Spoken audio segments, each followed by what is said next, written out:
In this video, I'll show you how you can link text on Discord.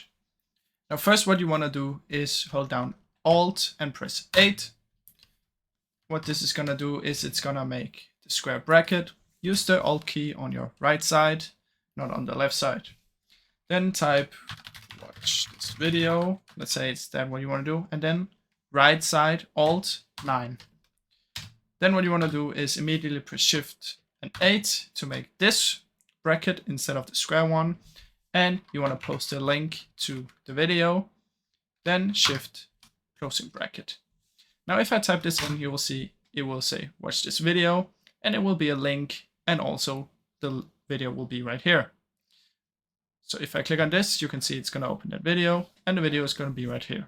So that's basically how you can do it, guys. Now I really hope you enjoyed this video, and if you did, please leave a like and subscribe, as it helps me out a ton. Thank you so much for watching.